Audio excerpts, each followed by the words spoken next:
एसटीत एकावर कोयत्यानं हल्ला करण्यात आलाय। दरम्यान एसटीतच अज्ञातानं कोयत्यानं वार केलाय। यामध्ये एक जण गंभीर जखमी झाल्याचंही कळतंय।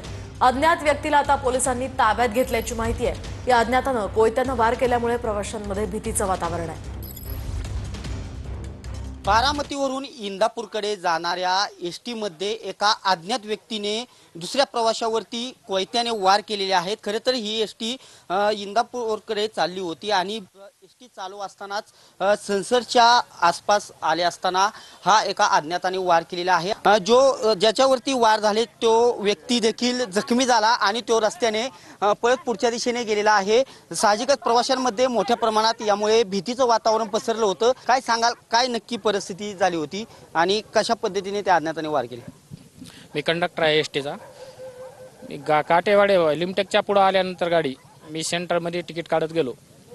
पुढं काढायचं बाकीच होतं। दोन व्यक्ती पाठीमागे बसले होते। मी त्याच्यापर्यंत गेलो पण नाही, सेंटरमध्ये तिकीट काढत होतो। त्याच्यापर्यंत जाईपर्यंत तर त्याने वार चालू केला त्याच्यावर। नंतर मी बेल मारल्यानंतर काटेवाडीच्या ब्रिजवर गाडी थांबली। लोक भीतीच्या वातावरणामुळे बाहेर निघून आले आणि ते जो जखमी व्यक्ती होता तो पळून गेला। आणि नंतर पोलिसवाल्याला ड्रायव्हर साहेबांनी फोन केले आणि नंतर पोलिसवाले आल्यानंतर त्या जखमी व्यक्ती पळून गेला आणि जो मारणारा होता कोयता त्याला पकडून घेऊन गेले।